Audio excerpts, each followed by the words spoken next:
तो मैं अब थोड़ा सा संक्षेप में भोजपुरी भाषी लोगों के लिए ठीक से मैं बोल दे रहा हूँ।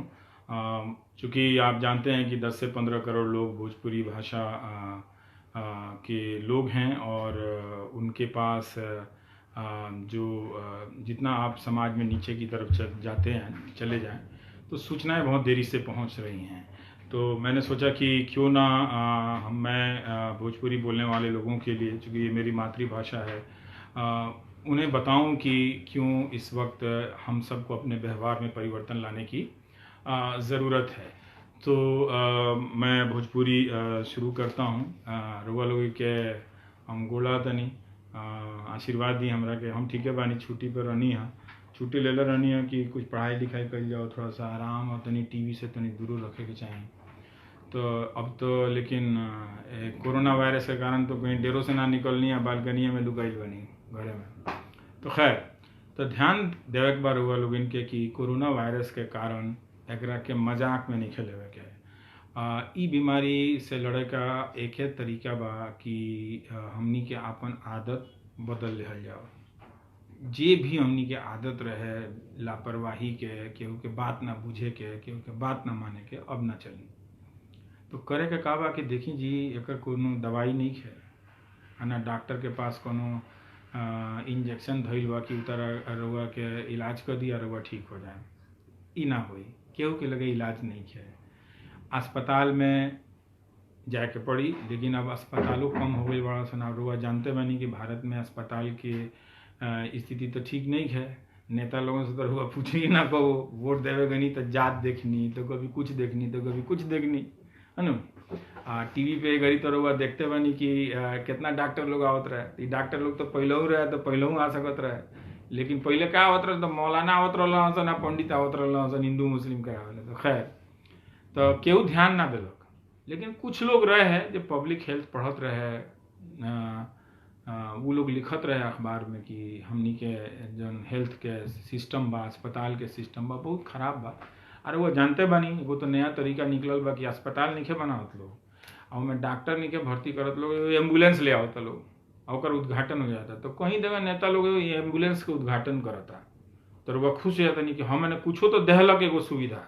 लेकिन मेन सुविधा अगर एम्बुलेंस के जगह अस्पताल बनैले रही तो बीमा और एम्बुलेंस से ज़्यादा रहुआ जरूरी है एम्बुलेंस। लेकिन ये का होता कि दिखावे वाला काम ज़्यादा होता, देखो का।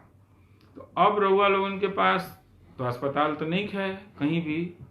ये तो खराब स्थिति में बा भारत स्वास्थ्य के मामले में। जहाँ अच्छा बा वो भी ये बीमारी के स्केल के सामने फेल होता, ओकरो सिस्टम फेल होता। रोज न्यूयॉर्क में झगड़ा होता, ओकर नवा गवर्नर गरियावत रहे राष्ट्रपति के कि ओलाना भेजले पड़े कि रुआ हमरा के वेंटिलेटर नहीं दी दे, तो मास्क नहीं दे, तो दस्ताना नहीं दे। तो ना अंतरिक्ष यात्री नील आर्मस्ट्रांग पहनले रहे, चंद्रमा पर गई रहे रहता। तो वैसा ड्रेस एगो होला पीपीई कहाला, तो डॉक्टर लोग के पास नहीं है, वो बड़ा डराइल बा। मान लीजिए कि डॉक्टरे कम बड़ा सन, ओकनी के हो जाई तो फिर का हुई। बात तो बात सही नहीं हो। तो पटना में अब टेस्ट होता, टेस्टे बहुत कम होता हमनी के देश में।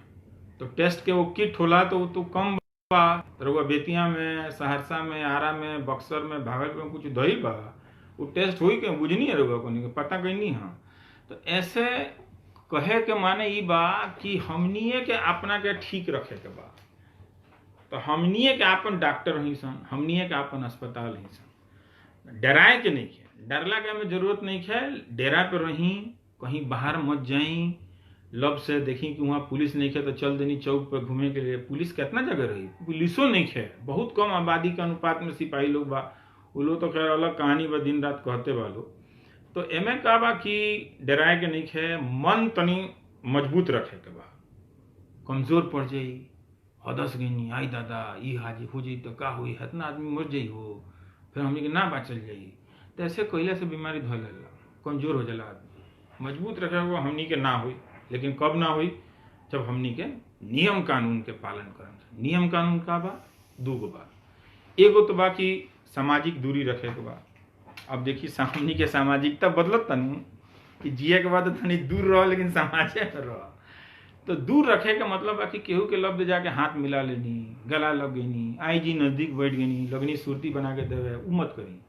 हाथ से मुंह मत छुई, टिकुली लगवानी, सिंदूर लगवानी, वो सब अभी थोड़ा सा बच के साफ सुथरा हाथ रखे के बाद तो हाथ के तरह धोए के बाद साबुन लगवानी, ऐसे ऐसे कहनी थोड़ा सा ठीक से, और ओकरा बाद ऐसे ऐसे कहनी हाँ, फिर ऐसे ऐसे कहनी हाँ, फिर ऐसे ऐसे कहनी हाँ, ओकरा बाद अंगूठवा के तनी हैंग कर देनी हाँ, और फिर नहुआ के कर देनी हाँ, फिर है बीच वाला देखत नहीं है बुझनी, ओकरा बाद लेके यही गांव के पुरान लोग रहे तो यही तरह हाथ धोए गोल गोल करके, यह तरीका रहे। ओकर बाद गमछा उतरलक तनी पोछ लेलक, ई मत करी कि अपन गमछवा लेके ओकरा के दे देनी, अपन अपन गमछा रखी, अपना अपना तौली रखी। इतना पानी तो कहीं से आई ना, तो पानी के इंतजाम रखे के बाद हाथ के गंदा नहीं रखे के। मान ली कि मेहरारू लोग इनार पर गई लो, आप भीड़ लगा देलक, मत करी, 6 फीट के दूरी रखे के बाद एक जना पानी लेके आ गई और फिर दूसरा जना गई। लेकिन यह मौका बा कि पानी ले आवे के काम मर्द लोग के दे दी, ताकि वो लोग कुछ काम करो, पता चला घारी में घुस के झोपड़ी में घुस के ताश खेले लग गए बबुआ लोग। दिल्ली में कारी बादल बरसत है, यो ठीक नहीं है, अगर मौसमो हमनी के साथ नहीं दे, पता ना का है। तो रुआ ताश खेले वाला के डपटी आ खेत दी भगासन, तो नहीं क्या सरकार बंद कैले बिया, ताश खेले ला थोड़े जाके क्रिकेट खेले ला नहीं, बॉल छुआ देनी है छुआ देनी, तो ये सब नहीं करे के। दुकानों में गई नहीं रहुआ तो मान ली कि तनी भीड़ मत लगाई, एक एक आदमी से 6-6 फीट। अब सहरसा से एक आदमी वीडियो भेजले रहा कि पूरा सिलेंडर मार, सिलेंडर लेवल लोग पहुंच गए, लोग साइकिल लेकर लाइन पे लाइन, कहाँ पे कहाँ लोग चढ़ल बा। वो मत करी, 6-6 फीट के दूरी पर रही, जितना सिलेंडर हुआ उतना नहीं मिली, भीड़ वाला तो थोड़ा मिल जाएगी, उतना मिली। तो सबके हमनिए के अपन अपन आदत बदल लेवे के बाद, ताकि सरकार के ध्यान हमनी पे ना रहे, सरकार के ध्यान रहे हमनी के बचावे पे, अस्पताल बनावे में, डॉक्टर लोगों के सुविधा देवे में, नर्स लोगों के सुविधा देवे में, आज अस्पताल के कर्मचारी बाना सन, टेक्नीशियन बाना सन, इस सब के एक पूरा तैयारी से सामान नहीं खे, जो लोग के मास्क लगावे के बाद, दस्ताना पहने के बाद, वो सब तो एक खास तरह का कपड़ा होला, वो सब अब नहीं खे। वो तो रोज अमेरिका में झगड़ा होता, वहाँ पर अलग अलग राज्य अपना राष्ट्रपति के कहते कि भेजनी ना वेंटिलेटर। अच्छा वहाँ का देखी कहीं जर्मनी चल जाई, इंग्लैंड चल जाई, इटली चल जाई, इंटरनेट पर देखी ना निकाल के, तो खाली वेंटिलेटर के बात होता है। हमने के यहाँ की बातें नहीं करत, बा कि ना बा, के जानता है आरा में कितना वेंटिलेटर बा, क्यों पूछले रहे अपना MP से, वो तरह के इतना दिन से वोट देता नहीं, 2 अस्पतालों न बनौला, तो उनके 1200 बेड का अस्पताल बनी, कितना भाई उनमें वेंटिलेटर कितना हुई, ICU कितना हुई। अच्छा ओकर टेक्नीशियन नहीं है, ओकर इंजीनियर नहीं है, ओकर रख रखाव नहीं है, तो ICU में जे जाता ओकरा उल्टे निमोनिया हो जाता। तो हमने लोग डरा ला कि ICU में मत डलिए हमरा का बबुआ, ज्यादा हमारा तो दिन पूरा भई। तो ऊ पे सबके जिम्मेदारी बा, लोग ना देखलक, लोग अभी तक ना देखत रहे लोग कि हमना के यहाँ खासकर ये बिहार आ यूपी में, बंगाल में, ये सब मध्य प्रदेश में हमारे साथी रहे अनुराग द्वारी, वो रिपोर्ट कैले कि जबलपुर के अस्पताल में मास्के नहीं है, तो डॉक्टरों के तो फैल ली, डर के मारे जाइए सर नजदीक ना जाइए सर। तो अस्पताल के व्यवस्था ठीक करे के बाद, और हमनी के अपन व्यवस्था ठीक रखे के बाद, सब केहू से दूर रहे के बाद, केहू से बारात न्योता हकारी करे के जाए के नहीं है, मत जाए। ना भोज भात अष्टजाम करे के जरूरत बा, ना कोनो सामाजिक कार्यक्रम करे के जरूरत बा, कोई किसी को मत बुलाई अपने घर, काहे से कि ये बीमारी बहुत तेज फैलेला, कोरोना वायरस। अगिया बैताल खानी एगो कहीं से लुत्ती धरी, आ पहले दियर में धरे रही, तो बुझा लगा रहे वो तो दूर है, एगो 2 आदमी के भइल बा, आग लागल बा, हमनी के गांव तक ना आई। फिर धीरे धीरे धीरे धीरे धीरे अगिया बढ़त बढ़त बढ़त बढ़त गांव के दुआरी पहुंची, फिर लगी ना हमनी के घरे ना आई, गांव के दुआरी पर बा, फिर करते करते पता चल कि पूरा चपेट में ले।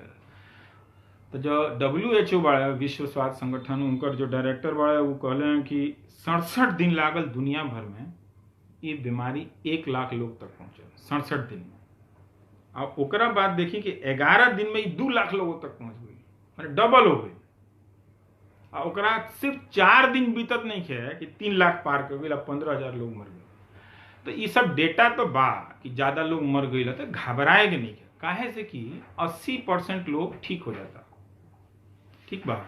अब 20% लोगों के अस्पताल में भर्ती कैला के जरूरत पड़ा, उनमें से 5 से 6% या कहीं कहीं 10% भी लोग सीरियस हो जाता, वो कनिए खातिर वो वेंटिलेटर का बात होता, बिना वेंटिलेटर को वो इलाज ना हो पाएगा। तो इटली में भी हो रहा है, ये डॉक्टर लोगों पे छोड़ दिया गया कि वेंटिलेटर तो नहीं है, तो रउआ तय कर ली एकरा बचावल ठीक बा कि ना, एकरा बचावल ठीक बा कि ना, एगो के मरे के छोड़ दी। अगर 2 वेंटिलेटर रही तो दोनों बच जाए, तो एगो को बचाओ। इंग्लैंडों में लोग कहा था कि कहीं ऐसा नौबत ना आ जाए कि वेंटिलेटर नहीं होने के कारण हमनी के मरीज छोड़ना पड़े, तय करना पड़े कि किसको बचाएं। हर जगह मीटिंग होता, खाली वेंटिलेटर पर भाषण देता लोग, कंपनी से कहता लोग कि वेंटिलेटर चाहिए, वेंटिलेटर चाहिए। अब ये सब तो पूछाइल ना, और वो सुननी है कि नेता के बोलत वेंटिलेटर नहीं क्या हमनी के जिला में का हुई, क्यों बोलिए सन ना, तो चुप करा दिए सन। खैर वो तो हम मान लिए हम ना बोले, लेकिन दुनिया में तो बोला था नु जी कि वेंटिलेटर चाहिए, तो काहे बोला था? वहाँ के राष्ट्रपति लोग बोला था कि वेंटिलेटर कितना बा कितना नहीं है, तो इनमें गलत बात नहीं है। तो रउआ एके गो इलाज बा, कोनो इंजेक्शन नहीं के, कोनो दवाई टोटका में नहीं के पड़े के, एके गो इलाज बा, स्टे एट होम। अंग्रेजी में कहा था सन, हिंदी में भइल कि रउआ अपना घर पे रही, डेराई नहीं या डेरा पर रही। दो बात समझ गए नहीं, डेरा पर रहना है, डेराना नहीं है, सब सिंपल, ये इलाज है इसका, बच जाएंगे आप। हेल्दी रखना है, इना बर्फ डाल के पानी पी लेनी, या खोखी हो गया लागल, बुखार हो गई, वो सब भी नहीं करना है, तो कमजोर हो जाता है शरीर। खैर वो होता रहेगा, वो होने का मतलब ही नहीं कि आपको, हम डॉक्टर तो नहीं है तो सारा बात डॉक्टरी वाला कम बताएंगे आपको, लेकिन इसमें देखिए एगो वर्ड रहुआ सुना तो हम एसिम्टोमेटिक, माने कि लक्षण रहुआ में ना लौकल, एक माने ई ना भइल के रहुआ में संक्रमण ना हो सकता कि संक्रमण हो गई बा, लेकिन लक्षण देखे में 14 दिन लागल, और जब लक्षण नहीं आवत तब तक तो वो रउआ फैला सकत नहीं लोगों के। मान लीजिए लक्षण नहीं आई, घुस गई वायरस, लुकाइल बा, कहीं बैठल बा, डराइल बा कि अभी तो बड़ा मजबूत, बड़ा तो नहीं, कमजोर पड़िए तो चहेटे में क्या, लेकिन तब तक वो बांटा था दूसरा में, दूसरा के ध लेता। ऐसे बहुत सावधानी रखना है, इसमें बुझना है इस बात को कि आपसे मान लीजिए रउआ कुछ नहीं क्यों हो, लेकिन किसी कमजोर को हो गई, वो सीरियस हो गई, तो हम तो खतरा में बानी ही, हमारा साथे साथे दूसरा के भी हो सका था। तो इसलिए जितना आदमी हीरो लोग घूमता कि भाई जी चुप रही जी, हमारा नानू कुछ हो, रउआ फालतूए बोले नहीं, हम बहुत देखले बानी ऐसा बीमारी, सुनले बानी कहानी, कुछो ना हो कहला रही मस्त, बहुत अच्छा, ना होके तो के चाहता कि हो जा, केहू ना होके तो सबसे अच्छा। तो रउआ बात बूझी कि सरकार काहे बंद कैल है। सरकार ऐसे बंद कैले कि एक से खोखी से, वो खोखिए से होला, छूला से ना होला। जैसे मान ले खांस देनी है तो उनमें ड्रॉपलेट होला, बूंद कहीं गिर गई, वो दूसरा आदमी के नाक में पहुंच, यही से कहल जाता है कि नाक मुंह है हिया नहीं के छुए के, हिया नहीं के छुए के, हई आँख ही पता चला कि नोचे लगनी है लोग आँख में, आई नाक में लोग कई लोग अंगुरी घुसावत रहता लोग, ये सब बदले के बा आदत, सारा आदत अब हमनी के बदल जाई, सुधरे के बा हमनी के, और कोनो उपाय नहीं के, नहीं तो दुनिया के जितना डॉक्टर लोग दांत चियार दिले बा, ए बाबा रे बा, मुंह बांधल पलट गए बड़ा बिछौना में, कब का गनी हो कोई बुझाता नहीं के, बात चल जाएगी ना हो। तो बात चल के ये तरीका बा कि अपना ओकर इंतजाम करे के बा कि सुरती खाए के नहीं खाए, हाथ गंदा बा, बुझ गई नहीं। आ सिगरेट पिए वाला के बड़ा खतरा बा, पड़त रहनी है कहीं कहीं छप्पल बजे, सिगरेट पिए वाला के मुंह मना करी, रोकी। आई श्रृंगार करत लोग, वो भी मना, अभी रोक देवे के बा, कहीं गाल छुअनी है, कहीं कुछ छुअनी है, लइको के नहीं खे छुए के, मान लिया लइका बा आगे का रे बाबू गाल नोचे लगनी, तो ये ठीक बात नहीं है, तो वो हो गई। अब दुकान में गई नहीं है तो मान लीजिए 2 पैकेट दूध बा, तो दोनों खिल, हाँ हम तो निमने कोई नहीं, हाँ बउआ ले सारा मत कीजिए, 2 पैकेट दूध है, 1 पैकेट हुआ लीजिए, एक और घी के लइका के लिए छोड़ दीजिए, है ना। तो ये सब अपना दिमाग लगा, तरकारी किने गनी तो जाके एक बार सब्जी के भिंडी के ताजा बा कि ना रे, आ देखे लगनी ओकर में 20 आदमी मुड़ी गाड़ के देखा था भिंडी ओकर ताजा बा कि ना, दूर रही जौन मिलत है, कमी नहीं है देश में कोनो चीज के, खाए पिए के नहीं है, लेकिन अब एक बार लोग हौआ जाओ तो घबरा ना जाइए, सारा चीज सबके लगे गए था, उड़ा गिल कुछ नहीं के बा भी। अभी हमने के लगे भोजन बा, दूसर की बहुत लोगों के काम छीन गई बा, काम नहीं है। गाँव में भी देखी तो बहुत लोगों के पास जाना मजदूर लोग है, भूमिहीन लोग है, ये लोग के पास खाने का पैसा नहीं है, बहुत दिन 5 दिन 6 दिन नहीं कमाएगा, बाजार में बंद है, तो गांव के लोगों को अब थोड़ा सा इसमें इंतजाम करना पड़ेगा। 2 रोटी 1 कटोरी एक घर से, 2 रोटी 1 कटोरी एक घर से लेके मान लीजिए कि लंगरे बननी तो ऐसा इस तरह मत बना दी कि एक बार समियाना तननी आ एगो यहाँ पर भात बनता, एगो में दाल बनता, एगो में भुजिया बनता, फोटो खिंचा के आ टिकटॉक पर डालले बनी के बड़ा समाज सेवा कर दे। ना ना, कोना में कहीं भात बनो, कोना में कहीं दाल बनो, कोना में कहीं सब्जी बनो आ एक साथ पत्तल बिछा के और ऊपर परोस दे जाओ आ लोग से कहल जाओ कि एक एक करके आइए, अपना अपना प्लेट लेके चले जाइए। सुबह शाम नाश्ता का भी व्यवस्था कर दीजिए, थोड़ा सा वो लोग भी खाएगा, नहीं तो कैसे होगा। अब तो हम लोग का ज़िंदगी का कोई ठिकाना है नहीं, तो अब पैसा रख के कहाँ जाइएगा। तो इसीलिए सबको करना है। सरकार लोग भी अपना अपना करोड़ों रुपया का अनाउंस कर रहा है, मिलेगा कि नहीं मिलेगा, आएगा। कर्मचारी लोग डराया हुआ है कि जाएं कि नहीं जाएं, इतना आदमी जा रहे हैं तो उस लोग ये सब हो ही भाग जाइए सन ड्यूटी से, कुछ हो जाइए सब होत रही। लेकिन हमनी के अगर समाज एक जिम्मेदारी ले लो तो सरकार फ्री हो जाएगी। तो सरकार के फ्री करके फिर मस्ती करेला ना, अस्पताल का देखी, दवाई का देखी, रिसर्च का देखी, वो सब पर देखी, डॉक्टर लोगों का सुविधा देखी, ये सब कई बहुत जरूरी बा। एगो मंदिर मस्जिदों पे कहे के बा कि भाई ये बंद होके के चाहिए। बहुत अच्छा बा कि बहुत लोग बिहार में अनाउंस कैले बा कि मस्जिद लोग बंद रहेगा, मस्जिद और अपने अपने घर में जाके नमाज पढ़ना है, बहुत अच्छी बात है। पूजा के लिए मंदिर में नहीं जाना है, पुजारी जी को रहने दीजिए, मौलवी जी को रहने दीजिए वहाँ पर। और मंदिर मस्जिद में देखिए कि जो बड़ी बड़ी मस्जिद बनल बड़ी लोग, अब उनमें खाली मैदान जैसा जगह बा, तो वो सब के भी हमनी के ज़रूरत पड़ सकता कि बिछौना बिछा के और क्वारंटाइन सेंटर बनावे के। तो वो सब भी अपना भी तरफ से भी तैयारी करके रखी, गांव से दूर मस्जिद में, मंदिर में, मान लीजिए मठे के बाद जमीन बा तो उमें बना देनी है। तो ये सब सोच के खुद हूँ रखे के भाई, खुद सबके लड़े के बाद, ये कोनो 5 दिन के बाद नहीं है। 2.5 महीना का समय चल गई है, सरकार लोग के पास रहे। अब वो पूछे लगे तो लोगों को तकलीफ हो जाएगी, खूबी कहानी का बताओ तो का बताई ना। जाके वो डॉक्टर से वो कहता डॉक्टर लोग कि हमनी के लगा मास्क नहीं खाए, ग्लव्स नहीं खाए, हम कहते नहीं। जाके पूछी ना, कोनो डॉक्टर कहता कि लगे सब हम गलत बोलते नहीं। कहीं कौन बड़ा अस्पताल में 2 गो 4 गो 5 गो बात, ये सब पहले हमनी का 2.5 महीना में 30 जनवरी के केस आयल है, तो इंतजाम कर ले चाहता है तो ना भइल, तो फंस गई बड़ी लोग। निकले के एक गो रास्ता बा, घर में रही, दूर सबसे दूरी बना के रखी, अहीं कुछ अमाट बमाट खैला से तनी बची भाई, ताकि बीमार ना पड़ी। क्योंकि अस्पतालों तो बंद हुआ, अस्पताल का सारा सेवा अब इमरजेंसी में लगी। तो ये सब के जिम्मेदारी बा कि अपन ख्याल रखे के बाद तो बताइए देनी। हाँ, क्रिकेट खेले के नहीं खे और सिम्टम करुआ बताइए देनी कि 14 दिन में खूब तेज बुखार हुई, खांसी हुई, खखार नहीं। अगर खखार आओ तो चिंता मत करिए। मान लीजिए खखार नहीं, कंठ में तीत लागता, जलता, बुझाता कि कुछ कटले बा, तो चेक हुई। तो अब मान लीजिए कि रुआ बानी आरा में बानी, बक्सर में बानी, गहमर में बानी, गाजीपुर में, और रुआ बानी आजमगढ़ में, कहाँ से जाऊँ, कहाँ से चेक पता बा कि कौन डॉक्टर के जाके सैंपल देवे के बा। टेस्ट किट नहीं किया, तो जो चीज़ से टेस्ट होता वो नहीं किया। अब देखिए भारत इतना दिन से बीमारी चला था, 20,000 काल ले 20,000 कुल टेस्ट भइल बा। साउथ कोरिया 3.5 लाख के। तो साउथ कोरिया का नियम है कि हम सिम्टम का इंतजार नहीं करेंगे, जो भी छींक छूक रहा है उसको थोड़ा बुखार जैसा हम उसका चेक करेंगे पहले। अब यहाँ होता है कि सिम्टम आ जाए, मैंने बीमारी हो जाओ तो टेस्ट हो। तो रोज हमें बदलातो बा नियम जैसा जैसा, चूंकि साधन कम बा, पैसा कम बा आ तैयारी।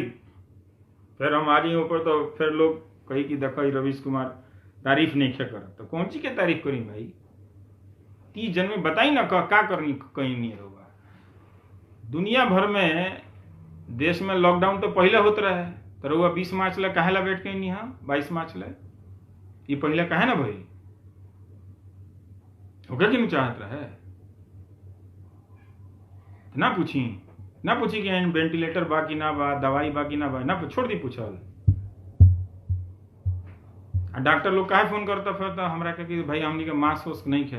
तो डॉक्टरों को बचावल जरूरी बा, वो रहिए सन तब न हमनी के रहन सन। तो हमनी के ठीक रहन सन तो डॉक्टरों ठीक रही।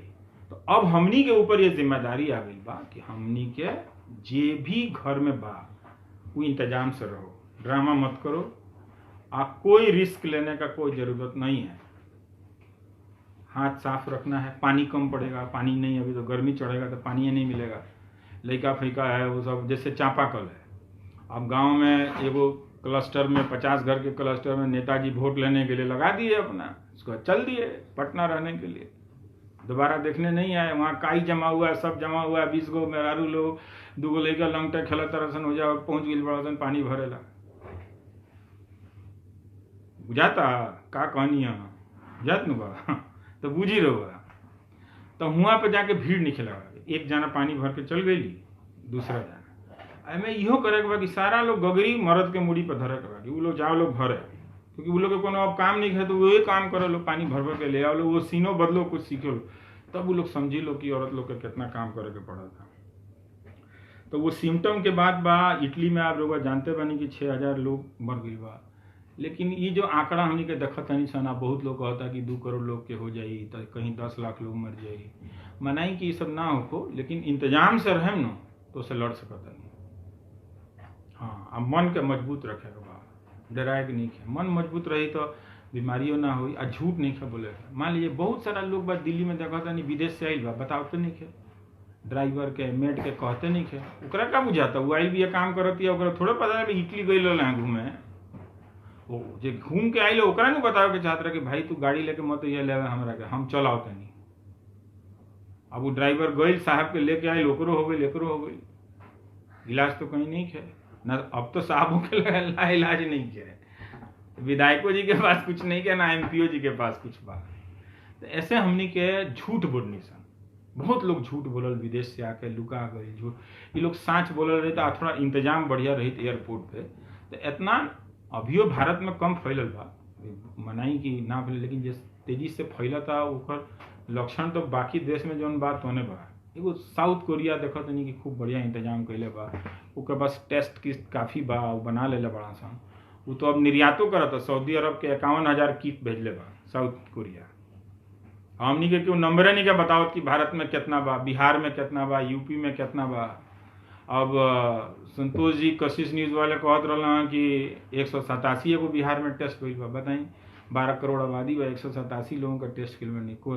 वो जाके कोरिया में देखी तो 30,000 सैंपल रोज टेस्ट करत रहा।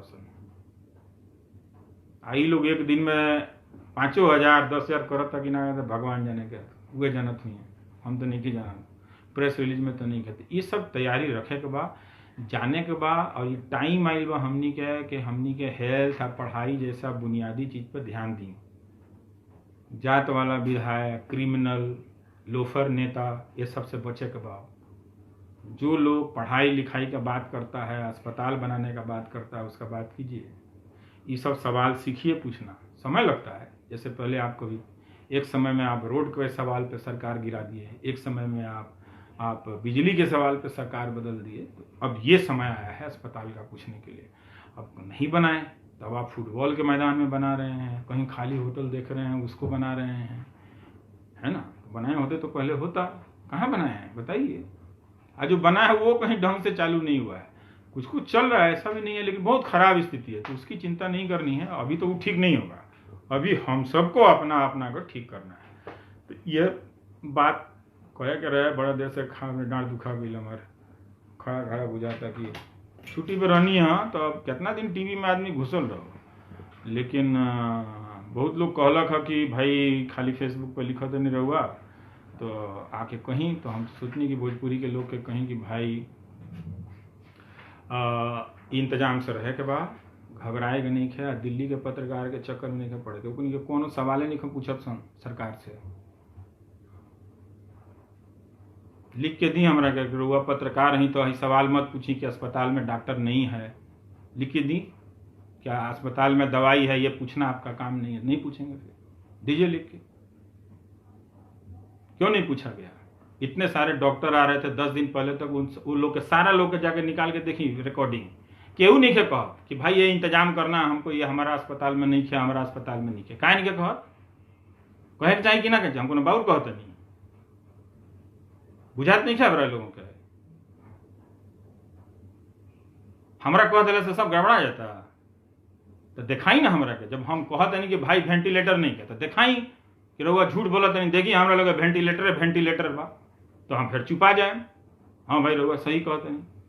जब हम कहते हैं डॉक्टर लोग कहता डराइल बा, अब देखिए पीएमसीएच के डॉक्टर लोग, अलीगढ़ मुस्लिम यूनिवर्सिटी के डॉक्टर लोग, एम्स का रेसिडेंट एसोसिएशन अपने अलाउंस किए हुए है सब कि भाई जे के पास करता हम लोग से कांटेक्ट कीजिए। ये डॉक्टर का काम है, कभी जाएगा दस्ताना जूता खरीदने, व्यवस्था का ना काम है। तो क्या हो रहा था 2.5 महीना बोलने की जरूरत नहीं। तो रउआ लोग इंतजाम से रहीं, कड़ाई से रहीं। अब जो सरकार जो कहता वह करी, घर में रही, डेरा में रहे के बाद डेराए के नहीं, ये बात मोटा मोटी समझ ले के बाद, हाथ साफ रखे के बाद जाई कोला तनी हम ठीक बनी, रउआ लोग ठीक रही, सब ठीक हुई, चिंता मत करी, उतना घबराए के भी जरूरत नहीं है। लेकिन इंतजाम खूब डट के रहना है ना। बढ़िया, जय हिंद।